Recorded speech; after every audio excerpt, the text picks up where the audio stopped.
સુરતમાં Lalgate police station વિસ્તારમાં જે 8મી તારીખે બનાવ બન્યો, 8મી તારીખે મોડી રાત્રે કે જે ગણપતિજીના પંડાલમાં પથ્થરમારો કરવામાં આવ્યો અને નુકસાન કરવામાં આવ્યું એ કેસ, અને ત્યાર પછી પોલીસ સ્ટેશન પર પોલીસ ચોકી ઉપર હુમલો થયો, પોલીસ અધિકારીને જાનથી મારી નાખવાનો પ્રયત્ન કર્યો અને એટલે નવા કાયદા મુજબ, ભારતીય ન્યાય સંહિતા મુજબ આરોપી વિરુદ્ધ 109 હેઠળની ફરિયાદ દાખલ કરવામાં આવી, એટલે એટેમ્પ્ટ ટુ કમિટ મર્ડરની ફરિયાદ દાખલ કરવામાં આવી. અને એ ગુનામાં આજે સુરતના જજ શ્રી મારવા સાહેબની કોર્ટમાં 27 જેટલા આરોપીને ધરપકડ કરી રજૂ કરવામાં આવ્યા અને 14 દિવસના પોલીસ કસ્ટડી હેઠળના રિમાન્ડની માંગણી પોલીસ તરફથી કરવામાં આવી. રિમાન્ડના મુદ્દા, ઘણા મહત્વના મુદ્દા નામદાર કોર્ટ સમક્ષ દલીલો કરવામાં આવી. બંને પક્ષે લગભગ 2-2.5 કલાક જેટલે લાંબો સમયની દલીલ ચાલી. 3:30 વાગે આરોપીને રજૂ કરવામાં આવ્યા અને અત્યારે 7 વાગે બંને પક્ષની દલીલો પૂરી કરવામાં આવી. પોલીસના ઉચ્ચ અધિકારી પરમાર સાહેબ અને બીજા અધિકારીઓ પણ હાજર રહ્યા, કેસના તક અમલદાર એ પણ હાજર રહ્યા. રિમાન્ડના મુદ્દામાં આ જે કૃત્ય છે એ આયોજનબદ્ધ કૃત્ય છે. આટલા સમયમાં આટલા બધા પથ્થરો ભેગા કરવા, લાકડી વગેરે ભેગી કરવી અને પોલીસ સ્ટેશન પર હુમલો કરતા પહેલા મારો મારો, મારી નાખો, માથામાં મારો, આ પ્રકારના શબ્દ પ્રયોગ કરવો એ પોતે જ બતાવે છે કે આરોપીઓનો મારી નાખવાનો ઈરાદો હતો. તે સંબંધે કોર્ટમાં દલીલ કરવામાં આવી અને કુલ 17 જેટલા મુદ્દાઓ કે આમાં પડદા પાછળ બીજા કોણ કોણ વ્યક્તિ છે કે કોણ કોણ આરોપી છે તેની તપાસ કરવી જરૂરી છે અને તપાસ કરીને નામદાર કોર્ટ સમક્ષ સત્ય બાબત લાવી શકે પોલીસ, એટલાને માટે પોલીસ કસ્ટડીની જરૂરત છે. અમે કોઈની પર્સનલ લિબર્ટી છીનવવા નથી માગતા, પરંતુ કોર્ટ સમક્ષ જ્યારે ન્યાય ટ્રાયલ ચાલે તો કોર્ટને સત્યની નજીક લઈ જવાને માટે અમારે 17 જેટલા મુદ્દા છે, મુદ્દાની તપાસ કરવી પડે અને એના વગર તપાસ અહીંયા અટકી પડે તેમ છે. તે પ્રકારની દલીલ નામદાર કોર્ટ સમક્ષ રજૂ કરવામાં આવી. બંને પક્ષની રજૂઆત બાદ નામદાર કોર્ટે ચુકાદો અનામત રાખ્યો છે. થોડા વખત પછી ચુકાદો જાહેર થશે. પરમાર સાહેબ, એક વાત ડિફેન્સ લોયરે એવી બી કરી છે કે આરોપીઓ જ્યારે 26 આરોપીઓની ધરપકડ સ્પોટ પર કરવામાં આવી તો પછી હથિયાર કબજે કરવાની વાત ક્યાં છે એમ? કુલ એમાં 200 થી વધારે ટોળું, જે ટોળાની સંખ્યા તમે ફરિયાદમાં જુઓ, ટોળાની સંખ્યા વધારે છે. એ પૈકીના કેટલાક માણસો પકડાયા, તો બાકીના માણસો અને હથિયાર બાબતે તે બાબતનો ખુલાસો પણ નામદાર કોર્ટ સમક્ષ કરવામાં આવ્યો. પરમાર સાહેબ, અત્યાર સુધીમાં જે લોકોની ધરપકડ કરવામાં આવી એની પાસેથી કેટલા પથ્થરો અને કેટલી લાકડીઓ કબજે કરવામાં આવી? એ પુરાવાનો વિષય છે. અત્યારે એ પુરાવો જ્યારે તપાસ ચાલુ હોય ત્યારે કોઈ મીડિયા સમક્ષ કે જાહેરમાં ડિસ્ક્લોઝ ના થઈ શકે.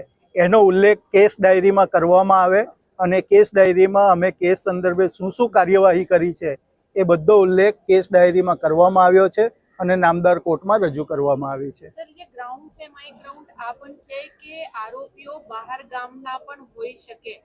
તો કેટલાક આરોપીના જે રજૂઆત સરકાર તરફે કરવામાં આવી એ રજૂઆતને અધર સાઈડે કદાચ તોડી મરોડીને રજૂઆત કરી હોય તેવી લાગે છે.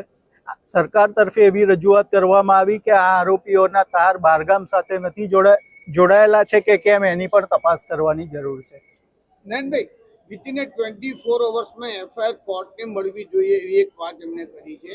એને બદલે 29 કલાક પછી એફઆઈઆર કોર્ટ તપાસ છે, એ બાબત કોર્ટ તપાસ છે. હું જાવેદ મુલતાની એડવોકેટ. મારા કુલ્લે આ કેસમાં 3 આરોપી છે.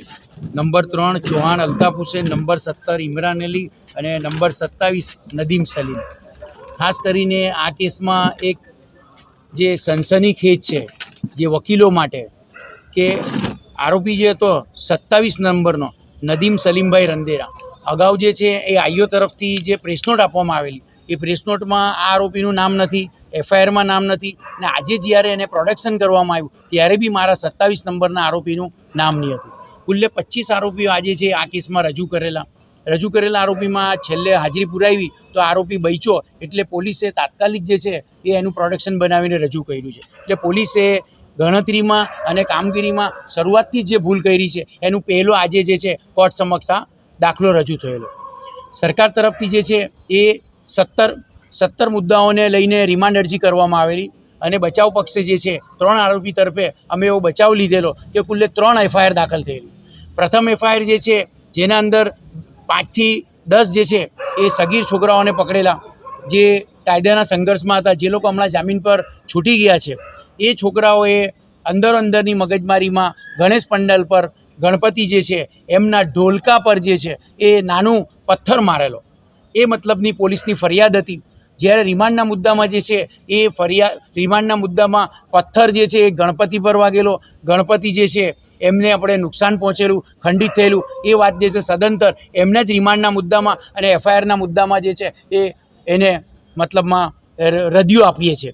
બીજા નંબર પર એ કે બીજી એફઆઈઆર જે છે એ સૈયદપુરા પમ્પિંગ સ્ટેશન પોલીસ ચોકી જે છે ત્યારે સગીર જે છે એમને ત્યાં રાખેલા ત્યારે 200 માણસોનું ટોળું જે છે એમણે ધમાલ કરેલી અને પથ્થરમારો કરેલો. એની સામે અમારો બચાવ હતો કે જે 200 માણસનું ટોળું છે જેની પાસે સરકાર પાસે અને જે છે આ મીડિયા પાસે અને આપણે જે દરેક પાસે વિડીયો છે એના કયા માણસોએ જે છે પથ્થર માર્યો છે એના વિઝ્યુઅલ છે.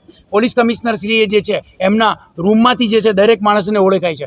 માનનીય શ્રી જે છે ગૃહમંત્રી છે એમણે બી દરેક માણસોને ઓળખ્યા છે. પણ આ કામના જે 27 આરોપીઓને પકડીને લાવેલા છે તદ્દન નિર્દોષ છે. એ લોકોને રામપુરા જે છે એ પોલીસ ચોકી સૈયદપુરા પોલીસ ચોકીની અંદરના 3 થી 4 એપાર્ટમેન્ટો છે. એપાર્ટમેન્ટોમાંથી ઘૂસીને તાળું તોડીને નિર્દોષ જે છે એ આરોપીઓને જે છે ધરપકડ કરેલી છે. જેની સામે કોર્ટને જે છે અમે બધા જ હિતાબી મતલબમાં મીડિયાની મતલબમાં ન્યૂઝની બધી વસ્તુઓ અમે જે છે આપવા માટે વાત બી કરી. બીજા નંબર પર કે આરોપીને સાથે રાખીને આ રિમાન્ડમાં જે છે બીજા આરોપીને પકડવાની કોઈ જરૂર નથી.